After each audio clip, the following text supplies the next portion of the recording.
Sa gilid ng isang malawak na bukirin, nagsimula ang alamat ng langgam at ng tipaklong. Isang kwentong hindi na muling ikinuwento ng buong lakas sa baryo. Sa ilalim ng lupa, abala ang mga langgam. Sa kanilang daigdig, ang tag-init ay hindi oras ng pahinga. Ito'y panahon ng paghahanda para sa paparating na gutom at unos. Bakit ako mag-iipon kung napakarami namang pagkain sa paligid?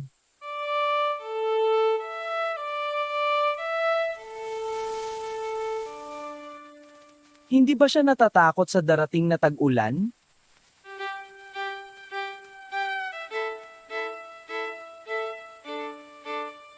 Maghanda ka na, kaibigan! Ang lungkot ng buhay nyo. Ako, sasayaw lang.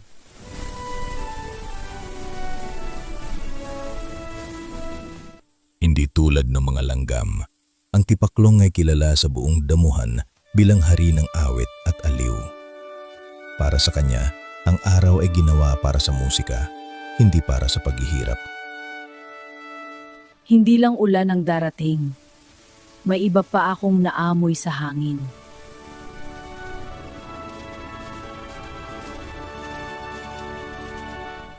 Tumugog ka pa! Makinig kayo, ito ang awit ng walang problema!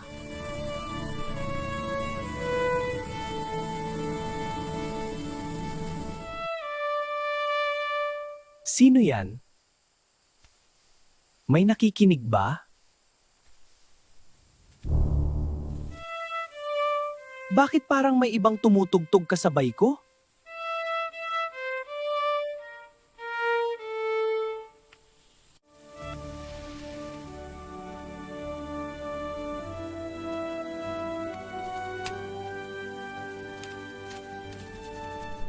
Bumalik na naman ang awit ng gutom.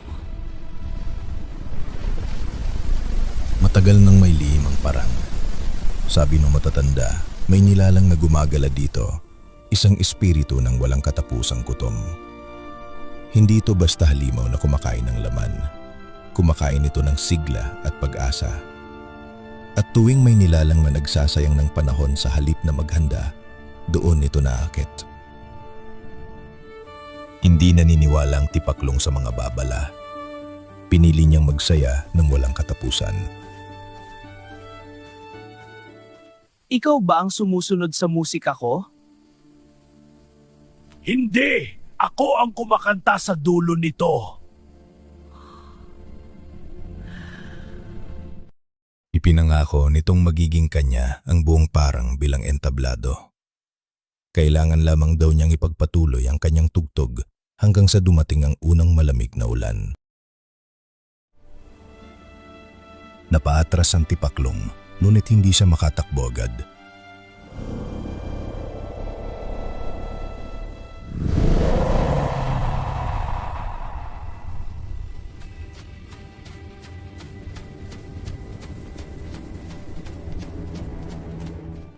Ikinumbinsi ng tipaklong ang sariling isa lamang yung bangungot sa dilim. Ngunit nang tingnan niya ang kanyang biyulin, may bakas ng maitim na guhit sa kahoy nito. Mula nun, ang musika ng tipaklong ay hindi na simpleng awit. Kapag siya'y tumutugtog, may nawawalang kulisap at namamatay na halaman.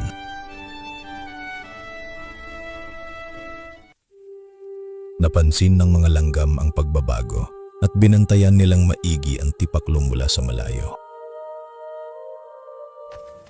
Hindi na ito simpleng katamaran.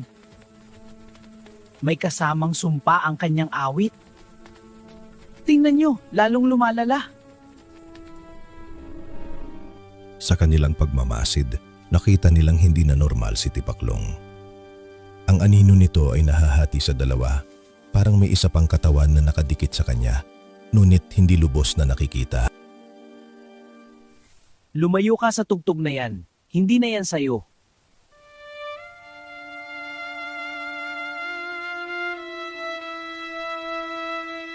Matagal na akong masaya nang walang tulong ninyo. Hindi na saya ang nasa mukha mo. Hindi mo alam ang nararamdaman ko. Nakikita ko sa mata mo.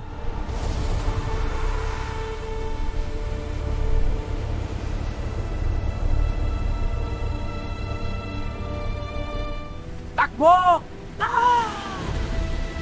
Takbo!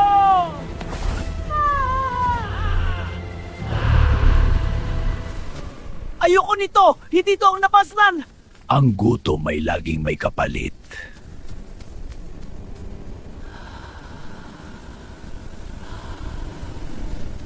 Ang langga may tumakbo pabalik sa kolonya. Takot at nanginginig. Ipinaalam niya ang nangyari at agad na ipinag-utos ng pinuno ang ganap na pagsasara ng lahat ng siwang.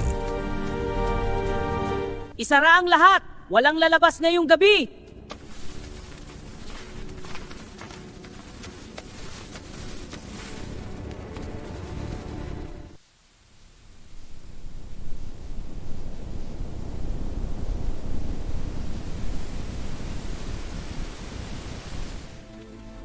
Tulungan niyo ako!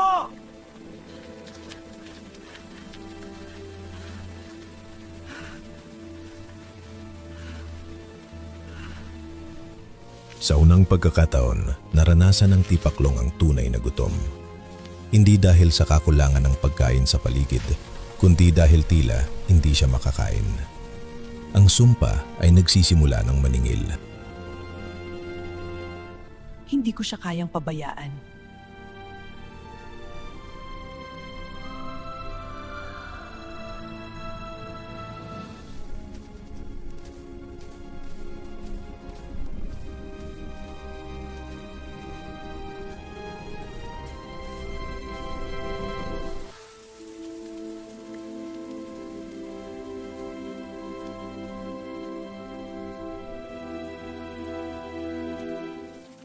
Buhay ka pa. Hindi ko na alam kung hanggang kailan. Ikinuwento ng tipaklong ang lahat.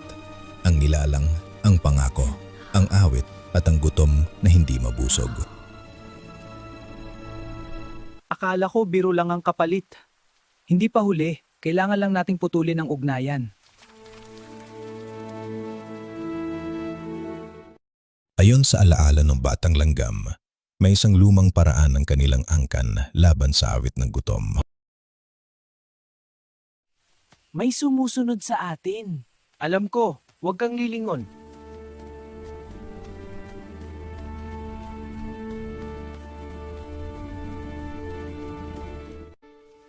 Bakit mo siya dinala rito? Dahil kapag bumagsak siya, tayo ang susunod. Ano? Hindi ito ang ating problema. Kung hindi natin siya tutulungan, wala tayong pag-asa.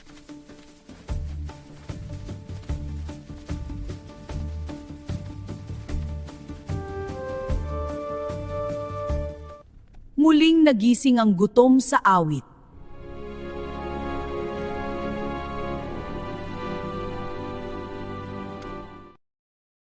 Ipinaliwanag ng reyna ng espiritu ay hindi basta pinapatay.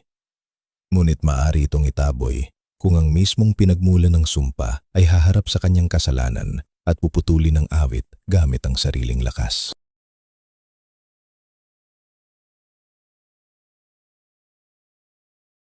Kapag natapos mo ang huling awit, basagin mo ang biulin. Huwag kang mag-alinlangan. Gawin mo ito. Hindi kami ang dapat pumatay sa awit. Ikaw ang dapat tumapos nito. Ako?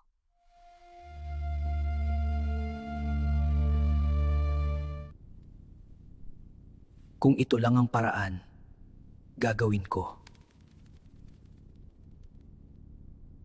Tahimik ang lahat matapos marinig ang utos. Walang kasiguraduhan na mabubuhay ang tipaklong. Walang kasiguraduhan na sapat pa ang lakas niya upang lumaban.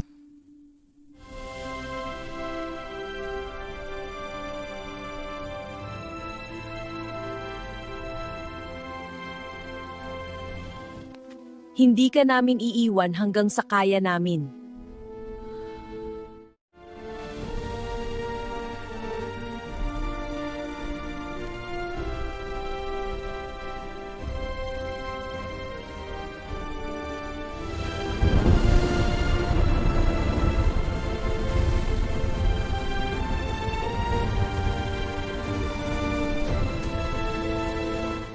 Lumitaw ang matandang bato, ang parehong entabladong minsang sinakyan ng tawa at awit ng tipaklong. Dito nagsimula at dito rin matatapos.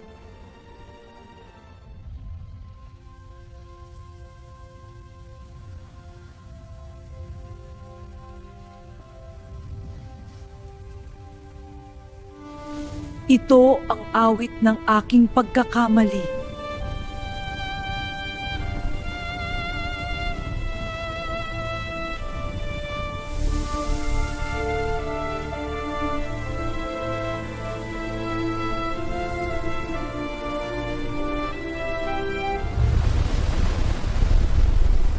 Hindi iyan ang awit na gusto ko.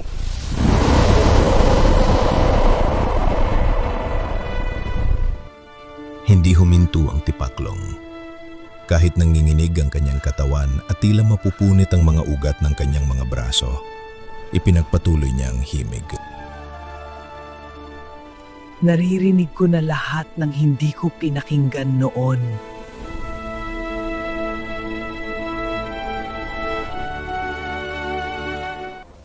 Galit na umabante ang espiritu.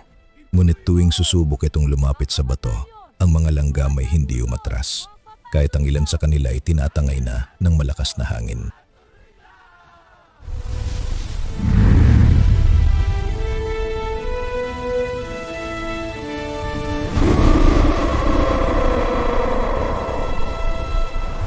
Putulin ninyo ang mga uga!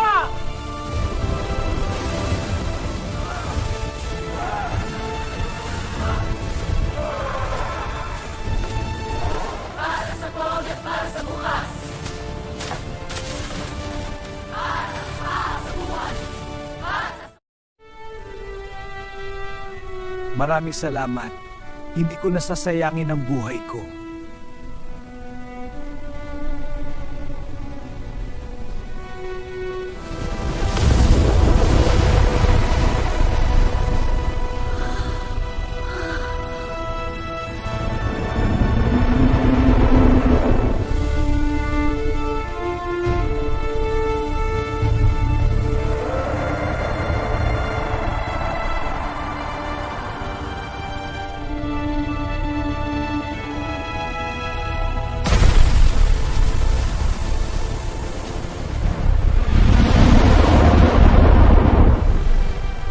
Ang gutom ay babalik.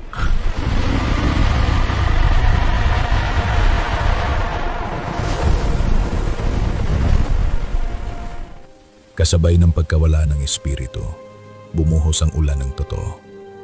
Hindi na ito malamig na sumpa, kundi malinis na ulang naguhugas sa parang. Buhay ka pa. Dahil hindi niyo ako pinabayaan.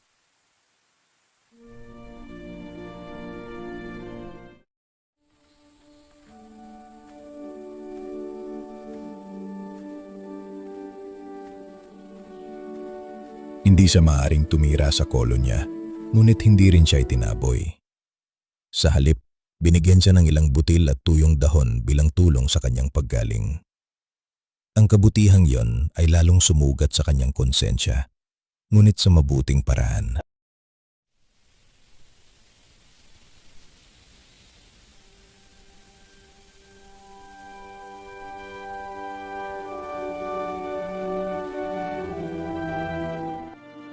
Lumipas ang ilang araw. Habang ang mga langgam ay nagpapatuloy sa kanilang gawain, ang tipaklong ay nagsimulang tumulong sa paraang kaya niya. Hindi na ako babalik sa dating ako.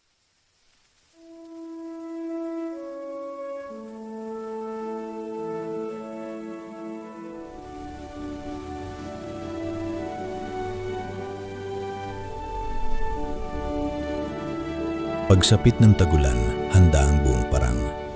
Ang mga langgam ay may sapat na pagkain, matitibay na lagusan at maayos na imbakan. Ang tipaklong na may hindi nahari ng awit, kundi bantay ng gilid ng damuhan. May halimaw nga ba talaga? Meron. At minsan nagsisimula siya sa loob natin.